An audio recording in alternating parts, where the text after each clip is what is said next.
अस्सलाम वालेकुम, मैं हूँ आबिद अंदलीब। सुप्रीम कोर्ट में इंतहाई गैर मामूली हालात आज देखने को मिले। चीफ जस्टिस क्यों आप दीदा हुए कोर्ट रूम के अंदर, क्या क्या आज हुआ। एक लंबी चौड़ी जज्बाती जो है वो खिताब भी किया चीफ जस्टिस ने कोर्ट रूम नंबर 1 में। उसकी कुछ तफसील जो है वो मैं आपके सामने रखता हूँ। और फिर उसके बाद अटॉर्नी जनरल जो है वो भी रोस्टम के ऊपर आए, उनकी भी एक न चली। बहरहाल आज जो है वो बड़ा इवेंटफुल और बहुत ही इंपॉर्टेंट दिन था, ख़ास तौर पर जब ये समाअत दोबारा शुरू हुई। 12:03 पर इस केस ने दोबारा टेकअप होना था। ऐलान हुआ कि अभी जो जजेस हैं वो कुछ देर तक कोर्ट रूम के अंदर आ जाएंगे। उसके तकरीबन 5 मिनट बाद फिर जो है वो कोर्ट रूम जो है वो उसका दरवाज़ा खुला जजेस का, जहाँ से जजेस ने आना था। अमला आया, वो गाउन लेकर चला गया और तकरीबन तमाम जो वकला थे वो खड़े हो गए अपने रोस्टम के ऊपर कि अभी जजेस जो है वो आ जाएंगे। लेकिन उसके बाद ऐलान हुआ कुछ देर बाद कि अब जो है वो इस केस की समाअत 2 बजे शुरू होगी। फिर जब 2 बजे तो ये जो केस है ये जैसे ही शुरू हुआ तो जो पाकिस्तान बार कौंसिल के जो नुमाइंदे थे वो रोस्टम के ऊपर आए और उन्होंने कहा कि हम आपसे कुछ जो है वो सबमिशंस करना चाहते हैं। इस वक्त जो मामला है वो बहुत ज़्यादा गंभीर हो चुका हुआ है और हमारी ख्वाहिश ये है कि आप जो है वो फुल कोर्ट बनाएं। इस पे चीफ जस्टिस साहब ने कहा जी कि जो आप असल बात है उसकी तरफ अब आएँ। हालात वाकई बहुत गंभीर हो चुके हैं, आप बहुत अच्छे इंसान हैं, लेकिन आप इससे पहले हमारे पास कभी भी नहीं आए। जो आपने देखा था हालात बाहर अगर कशीदा है, मीडिया के ऊपर बातें हो रही हैं, तो आपको हमारे पास उस वक्त आना चाहिए था। फिर जो चीफ जस्टिस साहब ने कहा कि ये ज़रूर है, एक हाइप बनी हुई है, मीडिया जो है वो इसके ऊपर बात कर रहा है, प्रेस कॉन्फ्रेंसें हो रही हैं, मामला बहुत ख़राब हो रहा है, लेकिन हम ठंडे और हम हर चीज़ को देख रहे हैं। कुछ लोग हमारे जो कोलीग जजेस हैं उनके ऊपर भी तनकीद कर रहे हैं। आप हमारे चैम्बर में आए, हम वहाँ आपसे बात करेंगे और ये जो है ये कोई इतना बड़ा इशू नहीं है, इसको आप बिल्कुल भी फोकस ना करें। जो बैरूनी परसेप्शन है हमने देखनी है वो क्या है, लेकिन यहाँ कुछ मीडिया के लोग भी बैठे हुए हैं जो कि गलत रिपोर्ट कर रहे हैं और मैं आज से कुछ मुलाकातें शुरू कर रहा हूँ। कल और परसों हमारे पास 2 दिन है। इन 2 दिनों में मैंने बहुत सारी मुलाकातें करनी है और मैं सबसे मिलकर एक लाए अमल भी बनाने जा रहा हूँ। और साथ साथ उन्होंने ये भी कहा मुझे उम्मीद है कि जो सोमवार का दिन होगा, सोमवार का जो मतला होगा वो बिल्कुल साफ होगा। इन 2 दिनों में मैं बड़ी मुलाकातें करने जा रहा हूँ। अब जो असल जो ट्विस्ट है इस पूरे केस में वो यहाँ से शुरू हुआ। जैसे ही अटॉर्नी जनरल रोस्टम के ऊपर आए तो इस पे अटॉर्नी जनरल ने कहा जी कि मैं जो है वो मशकूर हूँ आपका। तो इस पे चीफ साहब ने कहा कि आई एम सॉरी, आपको हमारा इंतज़ार करना पड़ा। तो अटॉर्नी जनरल ने कहा जी कि मेरा जो लास्ट हियरिंग थी उस दिन मेरा पहला दिन था समाअत का। अब जो है वो मैं चाहता हूँ कि इसमें बाकी जितने भी स्टेक होल्डर्स हैं उनको सुने, आप थोड़ा सा माहौल को ठंडा करने की कोशिश करें। ये अटॉर्नी जनरल जो हुकूमत पाकिस्तान के नुमाइंदे हैं सुप्रीम कोर्ट में, तो वो ये कह रहे हैं चीफ जस्टिस साहब को कि आप थोड़ा सा माहौल को ठंडा होने दें, अगले 48 घंटे में ब्रेक लें और सोमवार को यानी कि इस केस को टेकअप करें और जो है वो सोमवार तक चीज़ें जो है वो काफ़ी हद तक ठंडी हो जाएंगी। तो इस पे चीफ जस्टिस साहब थोड़ा सा जज्बाती हो गए। उन्होंने कहा कि मैं ये देख रहा हूँ जो कुछ भी हो रहा है और जो मैं आपको एक बात वाजे कर दूं कि मैं आइन के साथ खड़ा हूँ, हम आइन के साथ खड़े हैं चाहे कुछ भी हो जाए। और फिर उन्होंने ये भी कहा कि इस पूरे बेंच में मैं वो आखिरी आदमी हूँ जिसको ऑफिस से निकाला गया। और फिर बहुत सारे ऐसे और भी हमारे कोलीग थे जिनको ऑफिस से निकाला गया, लेकिन वो दोबारा ऑफिस के अंदर आ गए थे। 90 की दिहाई में भी हमारे साथ जो कुछ हुआ हमें याद है और वो सब बहुत अजीम लोग थे। ये जो बातें चीफ साहब ने की इसका एक बैकग्राउंड था और ये बहुत इंपॉर्टेंट बैकग्राउंड था।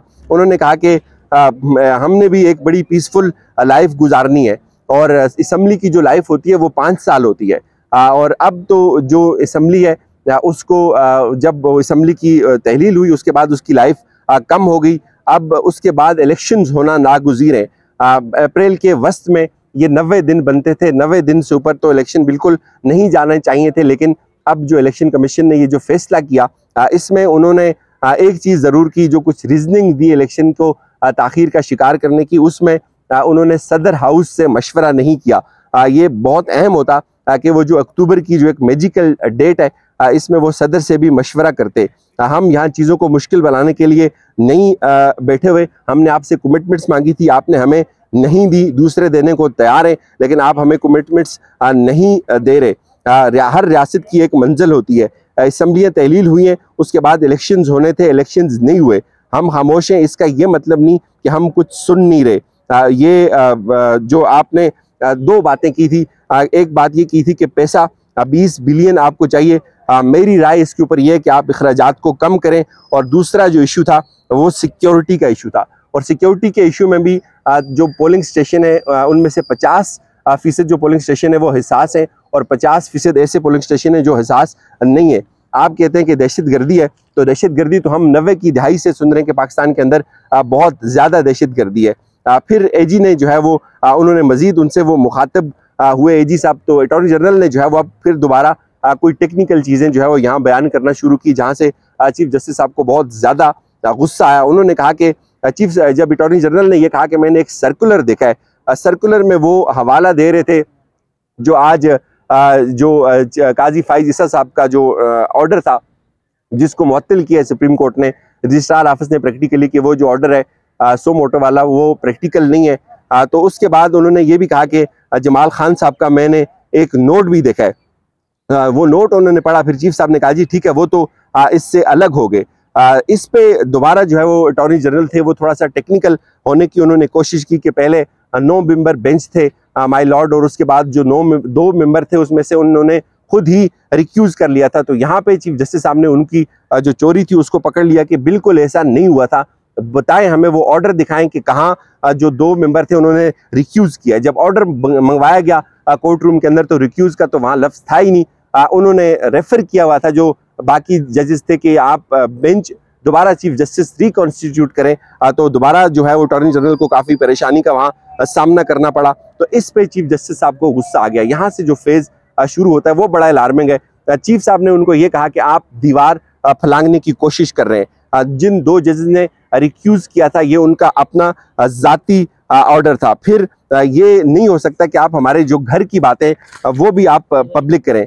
फिर उन्होंने कहा कि जो अटॉर्नी जनरल थे उन्होंने कहा कि आप फुल कोड बना दें। तो इस पे चीफ जस्टिस साहब ने कहा कि इसकी बहुत सारी वजह थी। फुल कोर्ट में इसलिए नहीं बना रहा था कि ज़्यादा जजेस इंगेज होते हैं तो हमारा जो आम नॉर्मल जो काम होता है वो बढ़ जाता है। हर दिन 20-20, 30-30 केसेस का इजाफा होता है। मेरे पास जो मैंने 9 मेंबर बेंच बनाया था तब भी बहुत ज़बरदस्त जजेस को इनमें शामिल किया। जस्टिस मुनीब अख्तर को उन्होंने तकरीबन काजी फाइज ईसा के अलावा सारे जजेस के नाम लिए कि मेरे पास सबसे बेस्ट जजेस हैं, सुप्रीम कोर्ट की हिस्ट्री में इतने अच्छे जजेस कभी भी नहीं आए, और हमने 2 साल बहुत नुकसान उठाया है। आज मेरे कोलीग को जो है वो टारगेट किया जा रहा है। 2019 में और 21 में मेरे कोलीग्स को टारगेट किया गया।